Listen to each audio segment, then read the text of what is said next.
Vamos lá, pessoal, vamos iniciar mais uma aula, mais um curso com muito carinho, com muito amor, para que você possa entender tudo sobre inventário, tá bom? Esse é o objetivo, inventário na prática, para que você possa, de fato, conhecer essa forma de regularizar imóveis. Inventário é uma forma de regularizar imóveis também. Volto a falar, nós temos um imóvel regular, único e exclusivamente aquele que aparece no cartório de imóveis, onde eu solicito uma certidão de propriedade e essa certidão de propriedade sai no meu nome. Então, eu posso comemorar porque esse imóvel está regularizado. Esse imóvel está regular. Ótimo, posso comemorar. Quando o imóvel não está no meu nome, se eu tenho uma escritura pública, um formal de partilha, uma carta de adjudicação, qualquer outro documento que eu tenha, não é prova de propriedade, é prova de posse. Então, o único documento que prova a propriedade, de fato, é a certidão de matrícula. Seja transcrição ou matrícula, a certidão de propriedade. Então, muita atenção em relação a isso. Cuidado, o inventário por si só não regulariza o imóvel, hein? Eu sempre falo isso, né? Objeto de muita confusão, objeto de muitas dúvidas.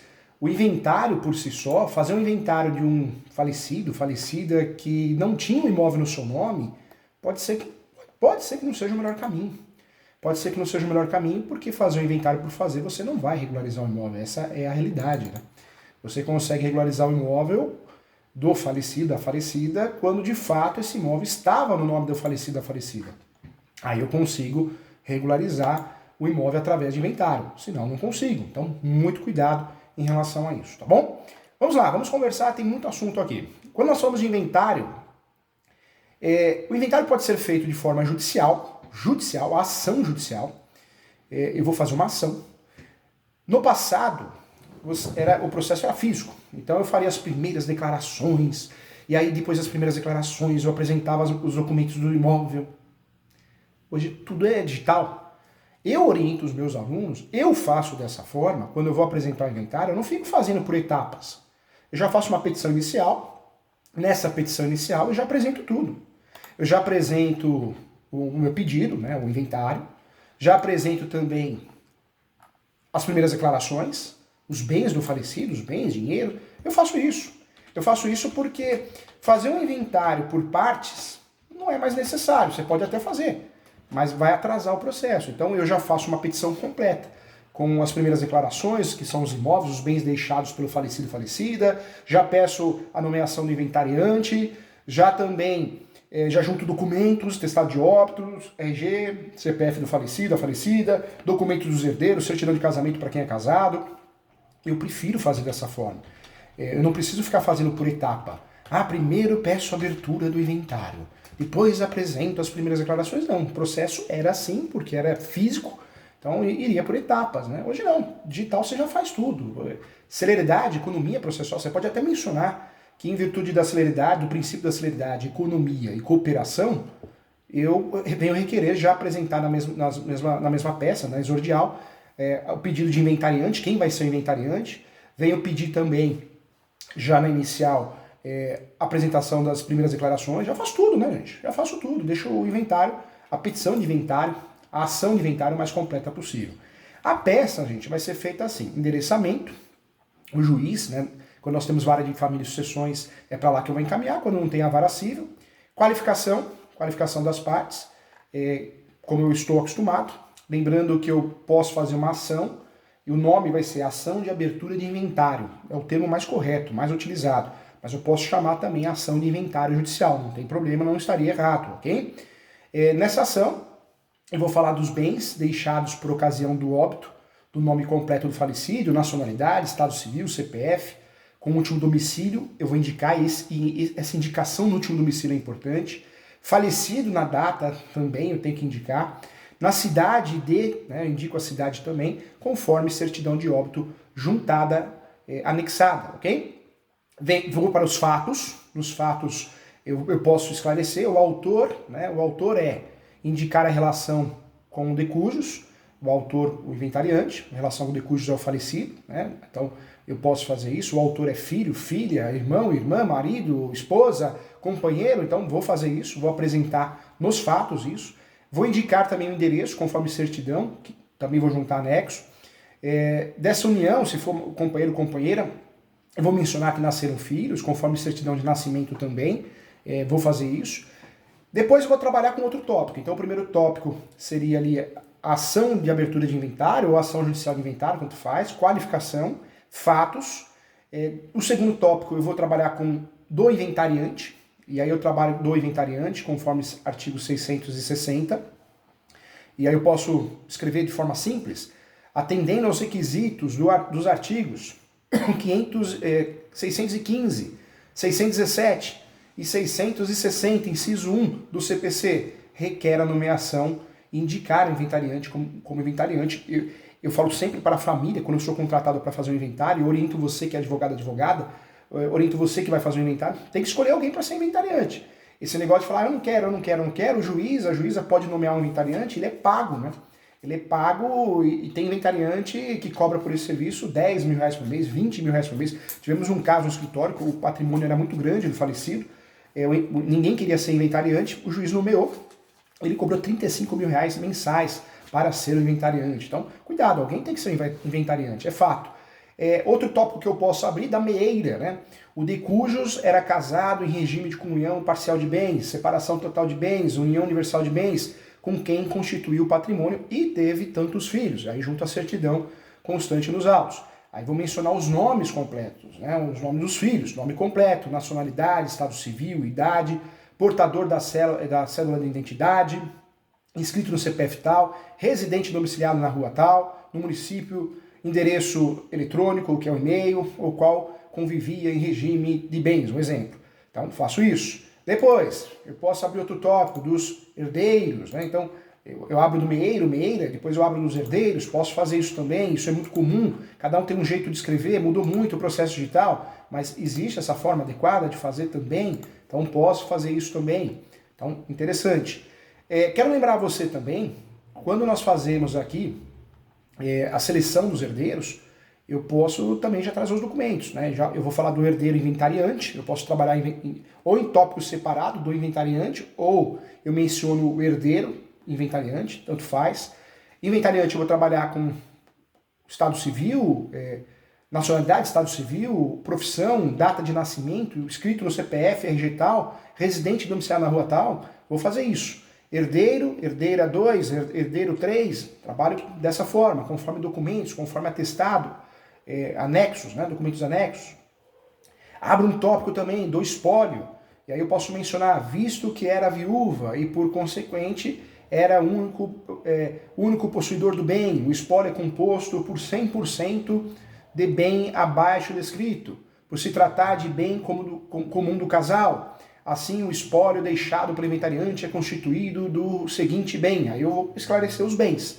Aí eu posso até colocar em caixa alta também. Descrição do bem.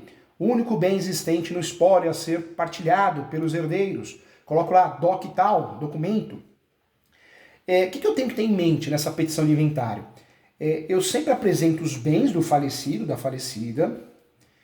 Eu sempre preciso, na petição de inventário, eleger, nomear, pedir para que seja nomeado o inventariante. Eu sempre tenho que apresentar a partilha, né? Mas sempre, gente, inventário foi criado para pagar dívidas. Para pagar as dívidas do falecido da falecida. Então, o grande objetivo do inventário é esse, pagar as dívidas do falecido da falecida. Então, eu devo, né, abrir um tópico das dívidas e obrigações. E aí eu menciono, a inventariada era pessoa simples, aposentada, viúva, numa vida módica, sem luxos e requintes. Eu posso fazer isso, eu gosto de trabalhar dessa forma, peticionar dessa forma, se é o caso, depende do caso concreto, claro. Por sua vez, não deixou nenhuma dívida em seu nome, conforme se comprova as certidões negativas em anexo. Então, se não deixou dívida, as certidões negativas tributárias, né, certidões negativas do distribuidor civil, da esfera estadual e federal, que vão provar que não tem débitos. São essas certidões. Mas esse tópico das dívidas e obrigações eu tenho que abrir. Se tem dívida, eu pago, o inventário paga. Se não tem, eu menciono que não tem dívida. E depois eu abro um tópico da partilha, que é o chamado plano de partilha. E aí eu trabalho nesse tópico em caixa alta. O plano de partilha será dividido ou será dividido em cotas iguais ao único bem deixado pelo falecido, sendo dividido entre todos os herdeiros ou todos os filhos deixados, pois em comum acordo todos anuíram. Tem uma formiguinha, o professor está matando a formiguinha aqui, o professor fica comendo doce, né? Todos anuíram e assim em proceder. Um exemplo, lembrando que o inventário judicial pode ser consensual, eu posso procurar o Poder Judiciário, não tem briga nenhuma, os herdeiros, o meeiro e a meeira estão de acordo, e o inventário pode ser litigioso, contencioso, tem briga, né? Então são inventários de formas diferentes. Eu tenho que seguir o plano de partilha, cara crachá. O artigo 1829, né, ele trata da sucessão legítima, que difere na ordem seguinte. Os descendentes, em decorrência com um cônjuge sobrevivente, salvo se casado este com falecido no regime de comunhão universal de bens, ou de separação obrigatória de bens. O artigo 1640, parágrafo único, ou se no regime da comunhão parcial, o autor da herança não houver deixado bens particulares também. Com isso, gente, na petição, eu vou mencionar, com isso requerem que seja efetuada a partilha entre os 8 filhos, 2 filhos, 3 filhos. Então é assim que eu vou trabalhar, né? Eu vou pedir a partilha, cuja cota parte de cada um equivale a 12,5%, né? 12,5%, se for 8 filhos, um exemplo. Com isso, o bem, estou usando um exemplo hipotético, tá? Com isso, o bem avaliado no valor tal, 200 mil, 300 mil, 1 milhão, atestada por certidão de lançamento do IPTU, né, ou ITR, normalmente nós vamos analisar pelo valor venal, ou o valor de referência em alguns estados. Então, vou fazer isso. E aí eu trabalho, finalizando a minha peça. Desse modo, requer que seja realizada a partilha com a devida divisão de cotas iguais entre os irmãos herdeiros. E vem com os pedidos em caixa alta. Diante do exposto, requer desse juízo a abertura do inventário. O pedido, gente, é copia e cola mesmo. Mesmo que eu trabalhe com o nome ação de inventário judicial ou ação de abertura de inventário, o pedido vai ser sempre igual. O pedido 1 ou o pedido A, eu vou trabalhar o quê? A abertura do inventário e, consequentemente, a nomeação do requerente inventariante, nomeado para encargo de inventariante na presente ação, deferindo-lhe prestar compromisso, vez que é filho do de cujos, escolhido entre irmãos para estar à frente da administração do bem deixado. Poderia ser o companheiro, a companheira, viúva, a viúva. Depois o tópico 2 nos pedidos, é o tópico 2 dos pedidos. A admissão dessa petição com as primeiras declarações do requerente, por conter informações legalmente necessárias, em homenagem à instrumentalidade do processo e suas formas. Um exemplo, eu gosto de peticionar desse jeito. 2 pontos, né, o ponto e vírgula. Terceiro pedido, a citação dos demais herdeiros, cuja qualificação e cujo domicílio residencial forem elencados em tópicos específicos dessa petição, para que conheçam essa demanda e ofereçam suas alegações, se desejarem. Lembrando que a citação a gente só vai pedir se o inventário for litigioso, se o outro herdeiro, eu quero que seja citado. Se todos os herdeiros assinarem procuração para o mesmo advogado, advogada, para você, não precisa, não existe a necessidade. No inventário eu preciso pedir a intimação do representante do MP, é a regra do jogo, ante a presença de interesse do herdeiro, né, absoluto, relativamente incapaz. E no final eu sempre vou pedir a procedência do pedido para que, após o regular processamento feito, seja expedido o competente formal de partilha nos termos do plano de partilha apresentado. Eu preciso fazer isso, tá? Preciso pedir a procedência e que seja elaborado, seja feito o formal de partilha, que é o documento que eu vou levar no cartório de registro de imóveis para registrar os imóveis, os vários imóveis, um imóvel só. Quando é um herdeiro só, eu posso pedir adjudicação, quando é um herdeiro só. Conforme o artigo 319, eu tenho que seguir o artigo 319, que é o requisito da petição inicial, eu também tenho que trabalhar na peça protesto de provas. Protesta, provar por o alegado por todos os meios de prova em direito admitido, em especial documental que segue anexo. Um exemplo, tem que ter valor da causa, o valor da causa é o valor estimado do bem a inventariar, se for um só, ou do monte mor, né, do espólio, dos valores totais, conta, moto, carro, eu junto tudo. Nesse termo pede deferimento, local e data, vem o nome do advogado, é OB e a devida assinatura. Então, a peça, né, a petição inicial é assim. Normalmente, qual que é o andamento do processo de inventário? O juiz, a juíza, após receber dessa forma, o processo digital, se faltar algum documento vai cobrar, se tiver que citar, vai mandar citar, vai verificar se está correto o plano de partilha, vai verificar se existe alguma impugnação por parte de alguém e vai dar o devido andamento. Com a sentença procedente vai ser expedido o formal de partilha, né? Então, funciona assim. Então, o modelo que eu trouxe para você de cabeça aqui é a forma que eu faço, é a forma que eu uso. O modelo de abertura de inventário, então, começa com endereçamento, sempre para vara especializada, de sucessões quando tem, quando não tem é vara civil. A qualificação, nome da qualificação em residência, o nome de qualificação em residência, sempre por intermédio do advogado, instruído com procuração, desse jeito. Vou colocar o autor da herança, eu posso abrir um tópico do autor da herança, consoante se infere da análise, certidão de óbito, documento tal, em data tal, hora, minutos, faleceu, no hospital tal, ab intestado, deixando herdeiros 3 filhos, conforme comprova certidão de casamento, e 50% dos bens do casal eram inventariados, um exemplo. Tópico 2, depois do primeiro tópico do autor da herança, do viúvo meiro, da viúva meira. Tópico 3, dos herdeiros. Tópico 4, da descrição dos bens. Tópico 5, das obrigações e dívidas. Aí fala que tem, ou se tem, fala que tem, né? E paga ela. Se não tem, fala que não tem. E aí eu vou para o pedido. O pedido é a abertura do inventário. Posso pedir justiça gratuita, posso no inventário, na petição de inventário, posso abrir a preliminar, hein? Para pedir prioridade processual, justiça gratuita, uma perícia, eu posso fazer isso também, tá? Na preliminar é antes do mérito, antes dos fatos.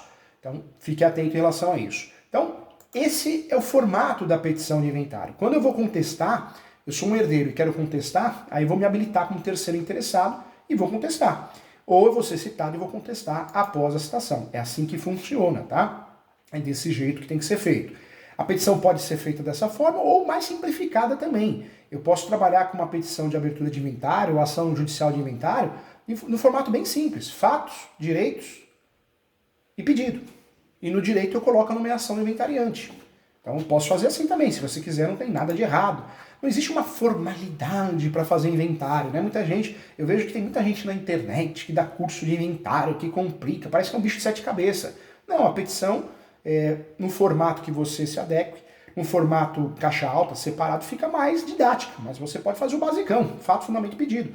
O que não pode faltar, anota aí na sua peça, quem vai ser o inventariante, não pode faltar obrigações e dívidas, se tem ou não tem, falar sobre isso, e as declarações, as primeiras declarações que seriam os bens, né? Você pode até pular essa palavra primeiras declarações.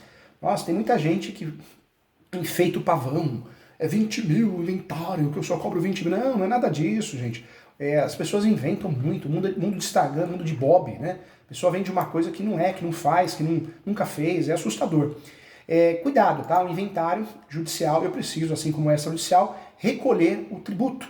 E o tributo é o ITCMD, Imposto sobre Transmissão, o chamado Imposto Causa-Mortes e Doação de quaisquer bens ou direitos. O Imposto de Transmissão Causa-Mortes e Doação, gente, conhecido como ITCMD, é um tributo estadual, devido por toda pessoa física ou jurídica também que receber bens ou direitos de forma não onerosa.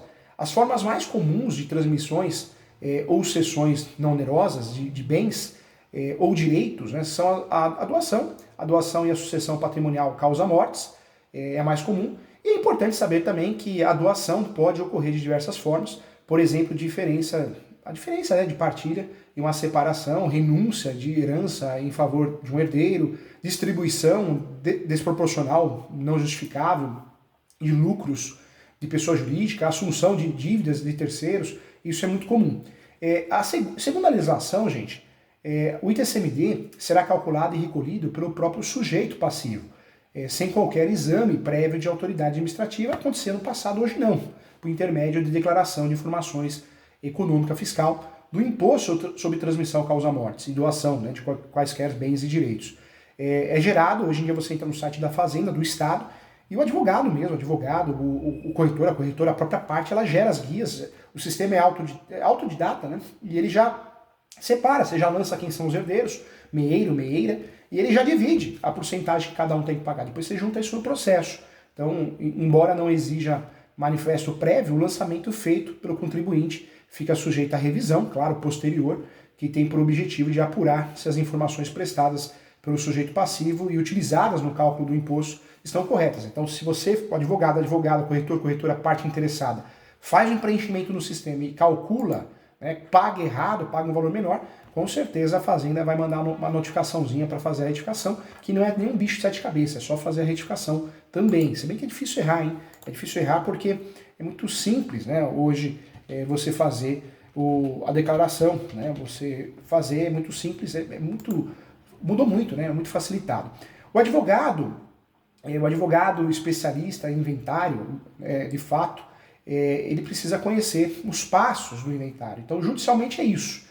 As partes, né, contratam um advogado, uma advogada, Depois de contratar o advogado ou advogada, é feita a petição inicial, dentro dos conceitos que nós estudamos aqui, respeitando os direitos das sucessões.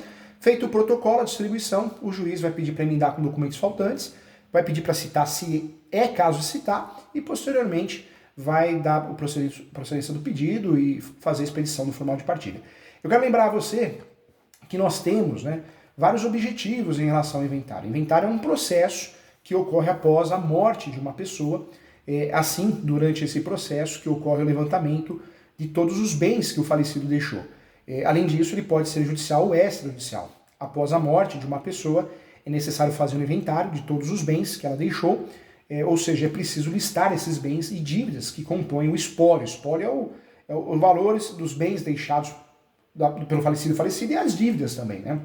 Esse processo é obrigatório para formalizar a transferência da herança. Existem princípios, né, que a transferência da herança é automática, mas se você não faz inventário, não tem nada automático, né? E cuidado, fazer inventário de imóvel irregular talvez não seja uma saída estratégica inteligente, talvez tenha outros meios, como o uso capião, é uma forma de você regularizar e gastar bem menos quando o imóvel ele é irregular, ok? Além disso, gente, é importante sim se especializar nessa área, estudar, porque você não erra, né? Erra. Ah, professor, é difícil errar? Erra sim. Eu nunca vou esquecer que o professor foi contratado por um cliente. Na verdade, ela, né, a Mônica. A Mônica perdeu os pais, foi uma fatalidade, eles faleceram no mesmo dia. A mãe faleceu de manhã e o pai pela tarde, num sábado. Terrível. Eu tive a oportunidade de ir num velório, a infeliz oportunidade, né? Um caixão do lado do outro, um negócio muito triste. E ela, como os dois faleceram em casa, o pai faleceu, a mãe faleceu de manhã. Ela saiu para cuidar do sepultamento do pai. Quando ela voltou em casa, o pai passou mal e morreu em casa também. Os dois morreram em casa, no mesmo dia. Ela contratou um advogado. Eu não gosto muito de trabalhar para conhecidos, para amigos, né? Porque eu acho que é difícil, né? A gente advogar em causa própria, trabalhar para amigos, dá confusão. Eu gosto de ser muito profissional. E ela contratou um advogado. E o advogado, um senhor, errou. Ele fez o inventário por comoriência, morte simultânea. E o pior de tudo, gente, o juiz errou também. Quando chegou no cartório de imóveis para fazer o registro do formal de partilha, inventário judicial, o juiz errou, o advogado errou, o senhor. O que aconteceu? O cartório falou, não, que absurdo. Um morreu de manhã, outro morreu à tarde, não é comoriência, não é morte simultânea, não é um desastre de carro, de avião, de navio, não é. Tem que fazer 2 inventários, não é inventário só. O cartório negou o registro, só que ela já tinha vendido a casa. Ela já tinha vendido a casa e ela iria pagar multa se ela não regularizasse no prazo, né, no prazo combinado. Aí ela me procurou, eu corri, fiz um inventário extrajudicial, consegui registrar, fiz 2 inventários, consegui regularizar a sua situação para ela não pagar uma multa no caso altíssima. Então, parece simples, mas não é simples não, por isso tem que se especializar, quem faz tudo não faz nada. Eu costumo dizer, o advogado que atua com trabalhista, previdenciário, criminal, se vai atuar em causa própria, inventário, por causa de um parente, ou porque é clínico geral, cuidado, hein? A gente erra, tem vários segredos no inventário, sim, e esse é um deles. Morte por comoriência simultânea morreu no mesmo momento, eu não sei quem morreu primeiro. Esse exemplo eu dou acidente de avião, não sei quem morreu primeiro. A partir do momento que eu consigo identificar quem morreu primeiro, não é morte por comoriência, tá? Isso eu falo entre casal, filhos, quem interessa a sucessão, então isso é importante, ok? Vamos lá, o inventário, uma pergunta que é feita. Professor Júlio, para que serve o inventário? Então o inventário é um processo obrigatório que pode ser judicial ou extrajudicial. O objetivo é oficializar a transferência dos bens de uma pessoa que faleceu aos herdeiros, esse é o grande objetivo. Além disso, gente, eu quero lembrar também que após o fim do inventário ocorre a partilha dos bens. Eu sou herdeiro, a partir do momento que fez o inventário e registrou, eu deixo de ser herdeiro e passo a ser proprietário, coproprietário. Então isso é importante. Quais são os cuidados antes da entrada no inventário? Eu diria que antes da entrada no inventário, separar os documentos, analisar quem são os herdeiros de fato. É importante verificar também se os documentos estão em ordem ou não possuem erros, né? Erros de falta de páginas, legíveis, isso é importante. Por exemplo, o sobrenome de pessoa que morreu não possui erros de grafia, senão tem que fazer a retificação do nome antes do inventário. Caso haja algum problema nesse documento, você tem que verificar esses problemas antes da entrada no inventário, tá? Quando nós falamos dos tipos de inventário, a lei prevê 2 modalidades para realizar o processo de inventário. Judicial, essa é a maneira mais conhecida, mais utilizada, dentre as formas legais, uma vez que foi a única possibilidade para fazer o inventário durante muito tempo. Nesse caso, o inventário pode ocorrer na justiça. Além disso, esse tipo de inventário judicial pode ser tanto consensual quanto litigioso. Consensual, nesse caso, mesmo com o consenso de todos, né, de todos da família, os herdeiros, meiro, meira, viúvo, viúva, o processo deve ser judicial porque o falecido deixou, nesse caso, o testamento. Então, muitas vezes, além de ser consensual, ele deixou o testamento. Desse modo, deverão fazer o inventário no Poder Judiciário, quando tem testamento. Litigioso, sem dúvida nenhuma, tem que fazer também no Poder Judiciário. Por sua vez, esse inventário ocorre porque não há consenso e é muito comum entre os sucessores, né? Então eu faço o inventário obrigatoriamente no Poder Judiciário. Além, né, do caso de ter testamento, é uma outra situação que eu sou obrigado a fazer no Judiciário. Desse modo, a escolha do inventário judicial pode acontecer a partir de alguns critérios. Existir herdeiro menor ou incapaz, aí eu tenho que fazer judicial, herdeiro menor ou incapaz, existência de testamento e herdeiros que não estão de acordo, não concordam. Assim, por conta de disputas familiares pelo patrimônio, a tendência é que este tipo de inventário seja mais longo, mais demorado, claro. O inventário extrajudicial ele aparece bem regulamentado com a Lei 11.441, do dia 4 de janeiro de 2007. Ele é responsável por criar o inventário extrajudicial, né? Um grande avanço, pegou, deu certo. Essa modalidade tem o objetivo de tornar o inventário mais rápido e menos traumático, além de contribuir para a diminuição da quantidade de processos judiciais. No entanto, gente, o que eu trago para você? Ao optar por essa modalidade, é preciso seguir alguns requisitos importantes. Por exemplo, todos os herdeiros devem estar de acordo com a partilha de bens, não deve ter testamento, conforme já falei aqui, não deve existir testamento, e os herdeiros devem ser maiores e capazes, tá? Tem exceções aí. Assim, para esse tipo de inventário extrajudicial, basta que os herdeiros estejam de acordo e possuam um advogado, né? Tem que ter a presença do advogado-advogada de forma obrigatória, para que possa entregar os documentos, assinar a escritura pública, o que vai substituir, de fato, o formal de partilha e a escritura pública. Então é importante. Quanto tempo demora o inventário? O inventário extrajudicial é mais rápido? De fato ele é, né? Via de regra, o inventário judicial ele deve terminar algo em torno de 12 meses, um ano. É a média. Claro que o cartório, se o cartório é lento, o cartório é ruim, qualquer processo vai demorar lá, né? Mas em média um ano. No entanto, gente, o juiz pode aumentar esse prazo sim, caso tenha que fazer emendas, documentos, seja feita uma habilitação, uma contestação, tá? Então acontece isso sim. O inventário extrajudicial é mais rápido porque, de regra, feita a escritura pública em 10 dias, 15 dias, é muito rápido. Quanto custa fazer o inventário? Antes de listar os possíveis custos, né, de um processo de inventário para que a gente fique sabendo, possa orientar o nosso cliente, é preciso deixar claro que cada caso é um caso. Porque tem casos que eu vou fazer um inventário só, tem casos que para fazer aquele inventário eu preciso fazer um outro, não posso fazer um inventário e pular as outras mortes, né? Então, quanto mais inventários tem para fazer, mais caro fica. Se eu faço o inventário dentro do período de 60 dias, não tem multa. Quem cobra a multa é a Fazenda, não é o Tribunal de Justiça, hein? A multa do ITCMD, né? Então, cuidado. O imposto ITCMD, voltando nesse assunto, sempre que você precisar transferir um bem, terá que pagar o ITCMD ou o imposto sobre transmissão de mortes e doação. No inventário, estou falando, ou na doação. Desse modo, gente, você deverá pagar esse imposto para transferir o patrimônio da pessoa que faleceu para o nome do herdeiro. Eu trago para você que o ITCMD, cada estado tem uma tabela. São Paulo é 4%, uma tabela fixa. Tem estado que o valor é cobrado proporcional ao monte mora, ao valor dos bens deixados pelo falecido, né? Então o valor ITCMD leva em conta o valor, em regra, do bem deixado para o falecido, deixado pelo falecido para os herdeiros, né? Retificando aqui. Então, um exemplo, outros estados, Bahia. Eu vou usar o exemplo da Bahia. Se o valor do espólio estiver entre 100 mil e 200 mil, é uma tabela, 100 mil a 200 mil, vai pagar 4% do valor do espólio. Contudo, se morar no Rio de Janeiro, a taxa já é de 5%, São Paulo já é 4%. Então, quando você vai advogar, e hoje a advocacia, eu advogo no Brasil todo, fazendo inventário, fazendo uso capião, atuando no direito civil, no direito imobiliário, você tem que analisar qual que é o valor cobrado por aquele estado, porque tem valores diferentes, tem formas de cobrar diferente. Ou é um valor fixo naquele estado, ou é uma tabela progressiva, dependendo do valor do espólio. Fique atento. Além do tributo que nós recolhemos, quem paga são os herdeiros, o viúvo e viúva, para a fazenda, tem as custas processuais. No inventário judicial tem as custas processuais para usar o Poder Judiciário, taxa processual. Se eu vou fazer inventário no cartório, eu pago para o tabelião de notas, os emolumentos do tabelião de notas. E pago para registrar também, quando eu não tenho justiça gratuita. Então são gastos que eu tenho, né? Esse custo se aplica ao inventário. Cada estado do país define os valores dos emolumentos judiciais a serem pagos, inclusive cartorários também, quando eu vou fazer no cartório. Registro, eu pago as taxas cartorárias, chamados emolumentos, tabelião de notas e registro. Honorários advocatícios. Existe a tabela da OB. A tabela da OB é estadual, cada estado tem a sua. a média de 5 a 10, 20% do monte mora. Esse é o valor que é cobrado, essa é a precificação que é feita, tá? Cada caso é um caso.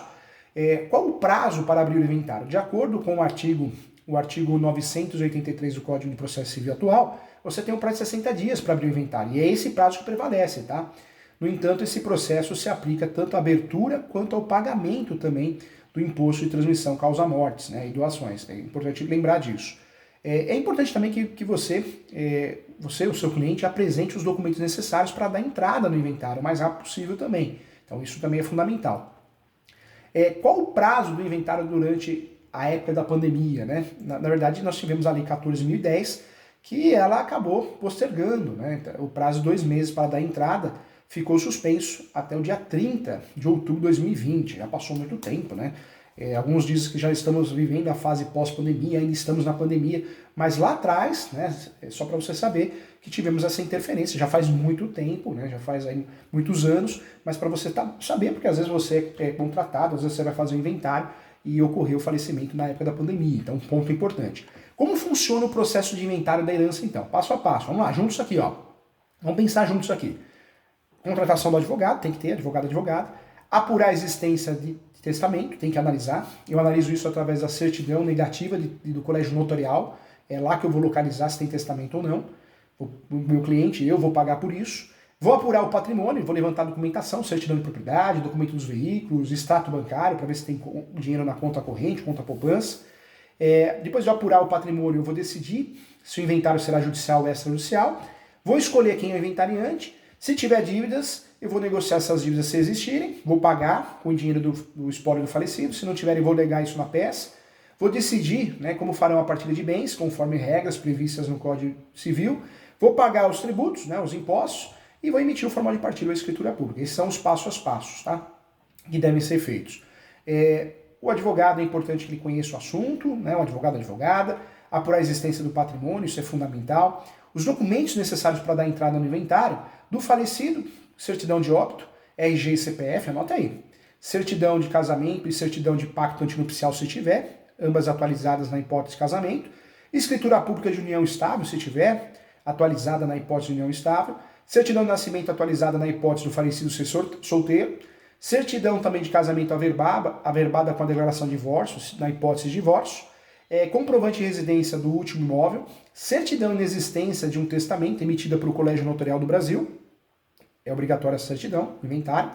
Certidões negativas de débitos com a União, Estado e Município, são as certidões negativas. Em relação aos herdeiros, cópia de RG e CPF, certidão de nascimento atualizada na hipótese de solteiro, menor ou incapaz, escritura pública de união estável atualizada na hipótese de união estável, certidão de casamento atualizada na hipótese de casamento e certidão de casamento averbada com declaração de divórcio na hipótese de divórcio.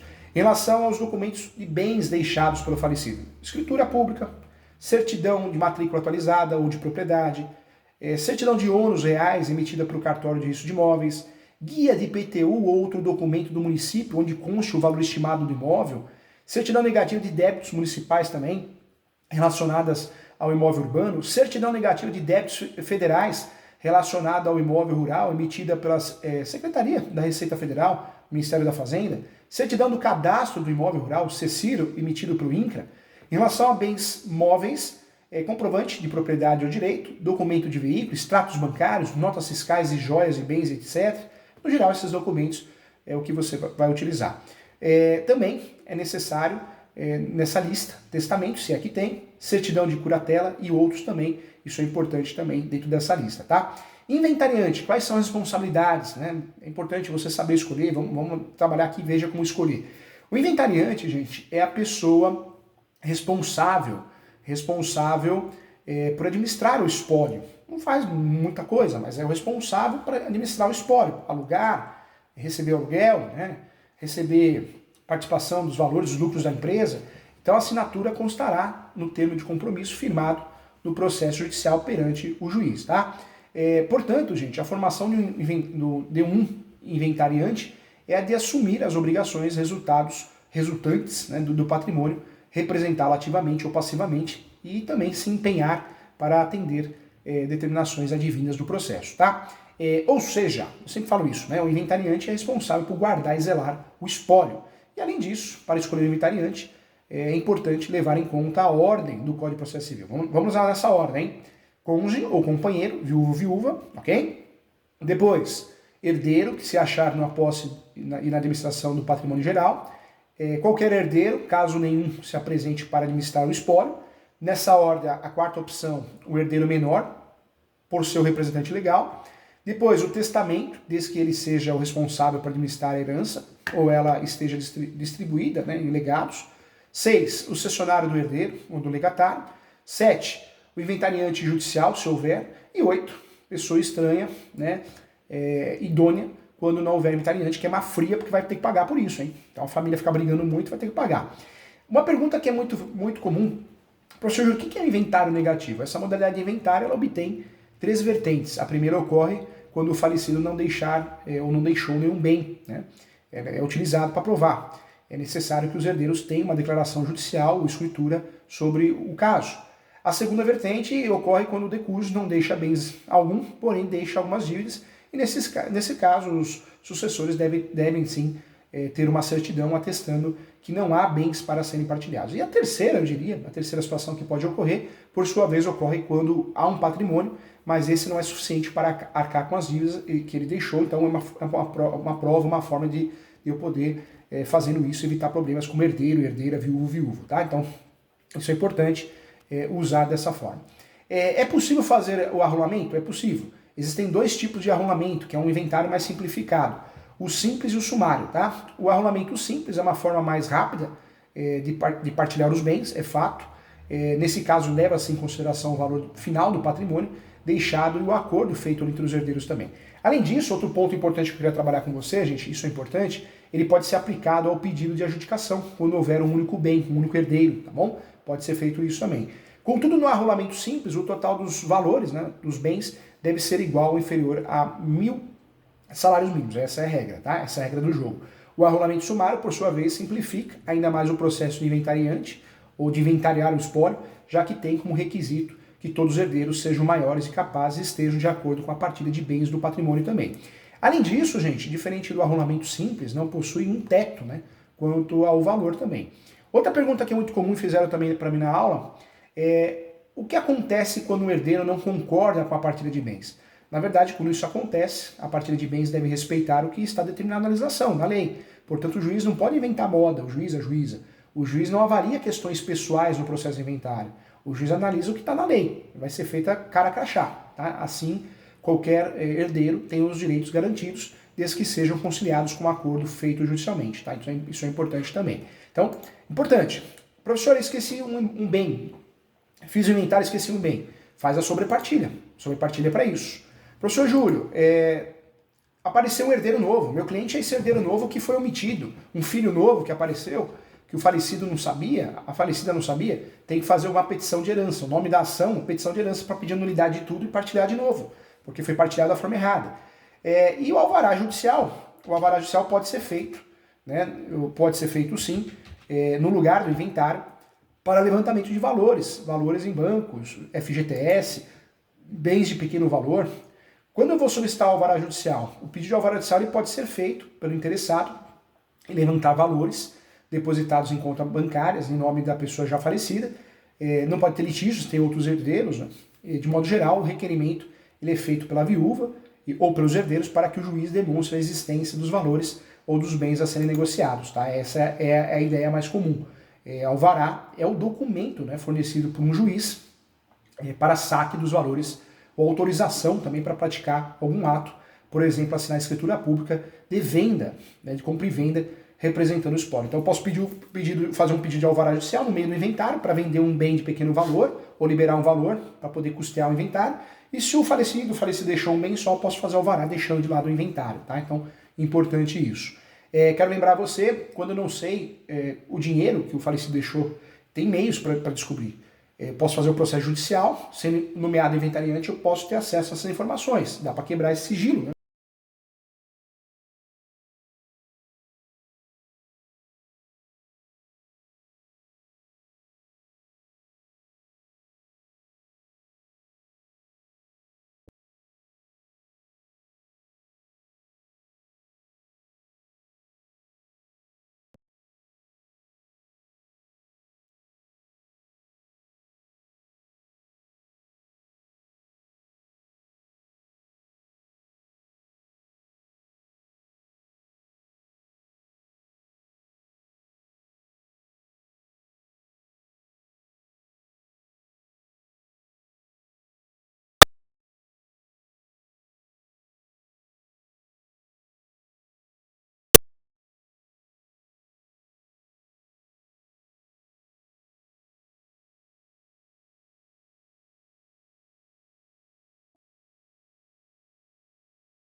858 de 80 OTNs, tá? Então, 500 OTNs, a tabela é até 500 OTNs.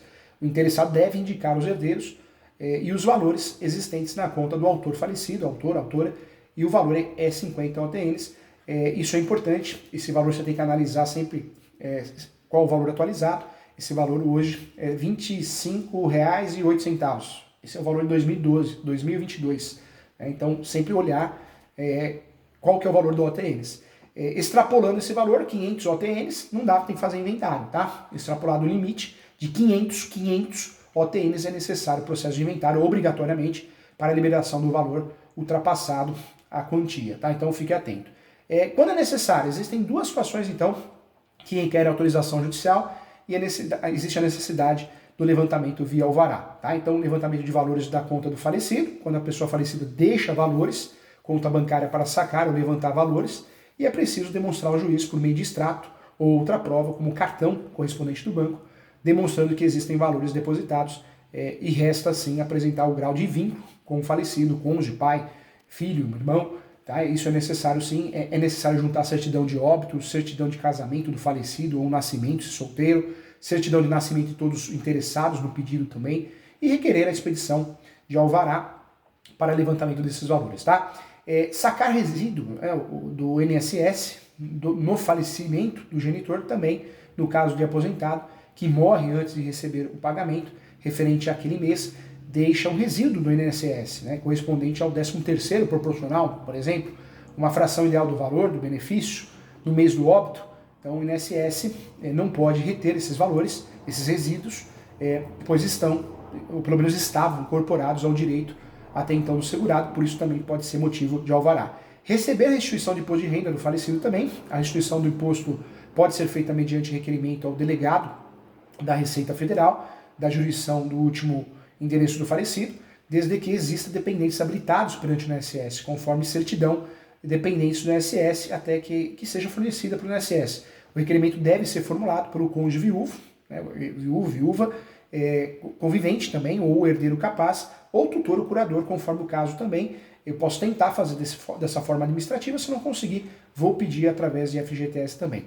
Posso pedir para receber cotas de PIS, PASEP, né, do falecido, transferência de veículos e venda de imóveis também posso fazer isso. E para antecipar valores de um processo também, tá bom? Então, isso é necessário. Lembrando que o alvará judicial, normalmente as tabelas da OB, assim como o inventário, normalmente é cobrado 20% sobre os valores levantados, tá? Cada tabela da OB tem diferenças, algumas falam um valor menor, a média é 20%. O alvará é cobrado a precificação 20% sobre o valor deixado sobre o monte mor, ok? Então, legal. Bacana, hein? Mais uma aula com muito carinho para você. Tem perguntas?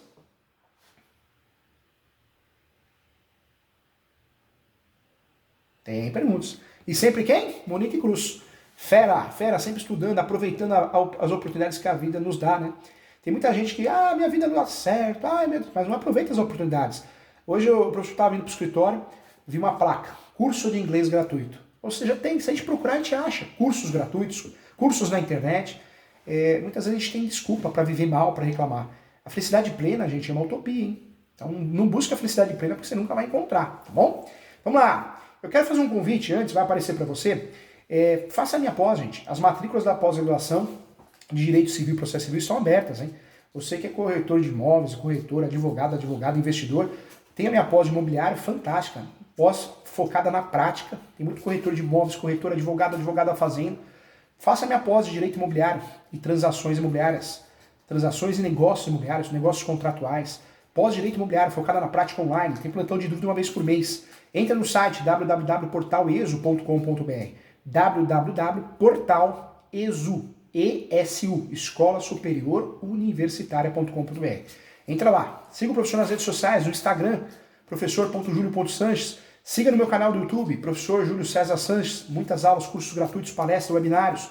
Meu e-mail é julio.professor.direito@gmail.com.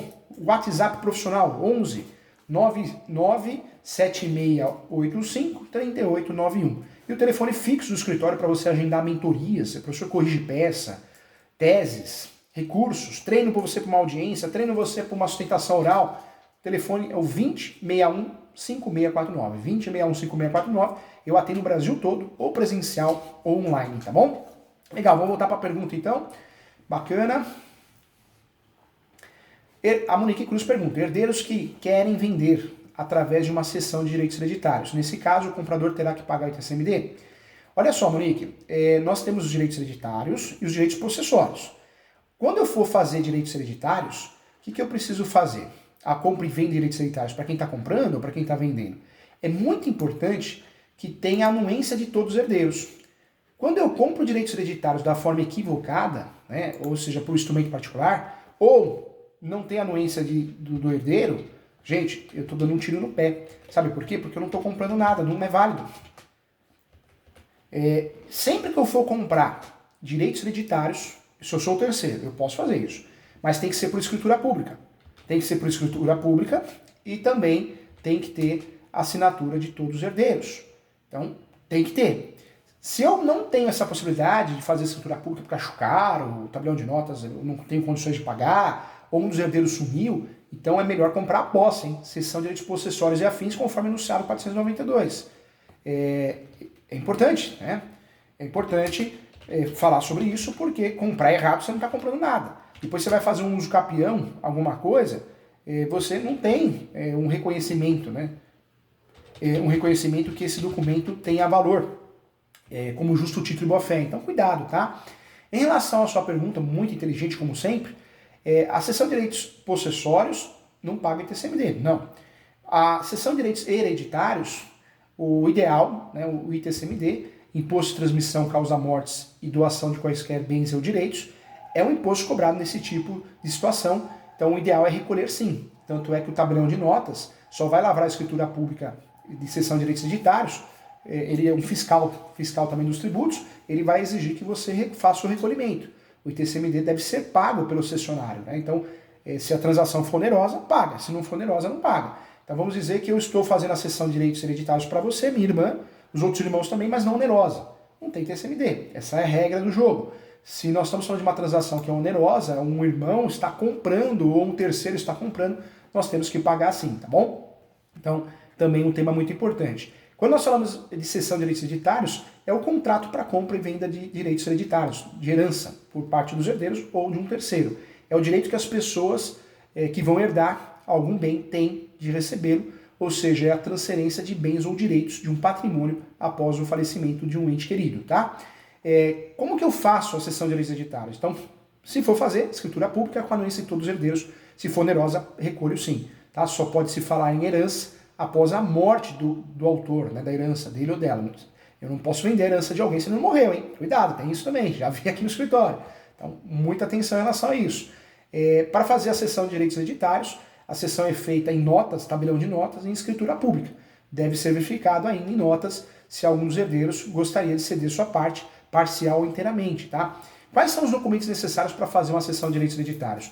É importante que os herdeiros e cessionários levem RG, CPF, ao tabelião, certidão de nascimento ou certidão de casamento, se casado, e é importante levar RG também CPF do cônjuge, tá? Pacto antinupcial, caso não tenha comunhão parcial de bens, alguns documentos que comprovando a profissão e também o comprovante de residência. Os documentos exigidos, gente, por todos os envolvidos, até mesmo o falecido, são os mesmos, ok? Há algum imposto, então, sobre direitos hereditários?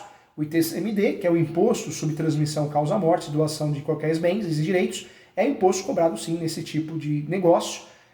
Caso seja, né, uma relação de compra e venda, cessão onerosa, o ITCMD deve ser pago pelo cessionário sim, quando a cessão do título é dada de forma gratuita. O ITCMD é pago pelo donatário, tá? Então existe uma discussão se paga ou não paga. Tem juristas que defendem que não tem que pagar e tem juristas que defendem. Hoje os cartórios entendem o quê? Que na cessão de direitos hereditários ela é onerosa? Paga, não há dúvida. Ela é gratuita? Então, existe um entendimento doutrinário que não. Por parte dos cartórios é cobrado e quem paga é o donatário, só para não gerar confusão, tá? Se alguém, né, que lhe substitua na cessão, o tributo é pago pelo fiduciário e, por fim, em caso de herança, o herdeiro é quem paga o imposto, tá? Esse imposto é pago em 2 momentos, no recebimento da herança e também na cessão de direitos hereditários. E é possível pedir, né, a anulação do cedimento dos direitos hereditários quando mal feito. Quando mal feito dá para pedir, eu posso fazer isso é possível pedir anulação. De fato, há um período de 4 anos para que o credor solicite à Justiça a anulação da cessão de direitos hereditários. Isso ocorre principalmente quando há fraude contra os credores envolvidos no processo. Então, tem 4 anos, esse é o prazo para pedir, para poder fazer isso, tá bom? Então, importante aí. Legal, né? Agora sim você tá craque sobre o assunto, acho que ninguém te engana mais, dá para poder fazer uma consultoria muito bem feita aí. Um abraço, muito obrigado. Tem mais perguntas? Vamos ver. Tem mais perguntas, a Monique. Quais são as formas que o comprador teria para regularizar o imóvel comprado de herdeiro? Inventário. Quando nós falamos de inventário, eu compro cessão de direitos hereditários de um herdeiro, né? De todos os herdeiros. Eu faço inventário no lugar dele. É o ideal. Posso até trabalhar com uso capião, né? Se eu tenho a posse, mas se você vai trabalhar com uso capião, é melhor pensar em cessão de direitos possessórios com cláusula de posse. Mesmo porque se o contrato não foi feito da forma correta, cessão de direitos hereditários, igual nós falamos, escritura pública, doença de todos os herdeiros, pode ser que o judiciário nem reconheça como um justo título de boa-fé porque não cumpre o artigo 108, tá bom? Olha o Cleiton aqui. Na petição de inventário, coloca o valor da causa. Coloca o valor da causa de forma obrigatória, tá? Qual que é o valor da causa? Do bem deixado, se for o único bem. Ou do multibor. De todos os bens deixados pelo falecido. Somo tudo e esse é o valor da causa. Artigo 319. Pedro Natal. Professor, é possível exigir o inventário após a morte dos pais, depois de 3 anos da morte? Os irmãos ocupam os bens da minha mãe e não quer fazer inventário, deixando os demais irmãos de fora. É possível. O inventário eu tenho que fazer dentro do prazo de 60 dias para não pagar a multa do ITCMD. Mas eu posso fazer a vida inteira, inventário de um falecido ou falecida. Só que eu vou pagar a multa. E a multa fica maior ainda, superior, a partir de 180 dias. Então, não é porque eu tenho que fazer inventário em 60 dias se não posso fazer mais. Eu posso fazer depois desse prazo, mas fica mais oneroso, mais caro, entendeu? E quem tem a posse, gente, precisa tomar cuidado, porque quem tem a posse exclusiva, um herdeiro tem a posse exclusiva, hoje tem um entendimento do Superior Tribunal de Justiça que pode fazer uso capião, né? Por isso tem que fazer o inventário quanto antes, se você não quer perder os seus direitos de herança. Existe a ação de arbitramento de aluguel, para cobrar aluguel do herdeiro que está no imóvel, existe a ação de extinção de condomínio, quando um herdeiro quer vender, o outro não quer, então eu peço que seja feita a venda judicial, tá bom? Olha o Pedro Natal aqui. Opa, pode voltar a pergunta do Pedro, pode voltar. Tem como entrar com uma ação para exigir o inventário? Não tem como entrar com uma ação, não precisa disso. Ah, o herdeiro não quer fazer inventário, vou fazer uma ação de obrigação de fazer. Não, o herdeiro não quer fazer inventário, faz você. Faz o interessado, faz o herdeiro que quer fazer, faz o viúva, a viúva. E aí pede para citar esse herdeiro que não quer fazer. Esse herdeiro, esse viúva, esse viúva, não precisa da ação de obrigação de fazer. Faz inventário judicial litigioso, tá bom? Legal. Vamos lá, mais uma. A Clarissa. Professor, se alguém deve para o espólio, não pode terminar o inventário sem receber essa conta? Na verdade, eu preciso levantar. Quando eu vou fazer o inventário, eu preciso fazer o levantamento do falecido ou falecida, quais dívidas ele deixou. Esses levantamentos são feitos através das certidões do distribuidor civil, da esfera estadual, da esfera federal. Quando tem um credor, esse credor fica sabendo do inventário porque é público, em regra, ele tem que se habilitar nesse processo. Ele pode se habilitar, ele pode contestar, né? Ele pode falar, opa, tem que me pagar aqui, tá bom? Legal. O imposto municipal não é pago no inventário? Não. É pago só o imposto estadual, ITCMD. O municipal é na transação, né, de compra e venda, tá bom? Legal. Gente, que aula, hein? Fantástico. Quero agradecer a todos, quero convidar todo mundo, você que tem interesse em fazer minha pós-graduação, vem fazer. Entra no site www, tem muitos cursos gratuitos, gente. Tem vários cursos gratuitos na Escola Superior Universitária. Você que é corretor de imóveis, corretor, advogado, advogada, simpatizante, faz os cursos gratuitos, tem vários webinários, palestras gratuitas. Entra no site, gente. Após de Direito Civil e Processo Civil, você aprende a cobrar honorários. Você aprende a advogar na pós-Direito Civil e Processo Civil. Tem a pós-Direito Imobiliário que é fantástica. Qualquer corretor, advogado que atua no ramo, fala que atua, tem que fazer. É online, gente. E o custo é R$ 958,80, gente. Não é um valor da parcela, é um valor que você ainda parcela. R$ 958,80 é parcelado. Tanto curso besta na internet, gente. Tem juiz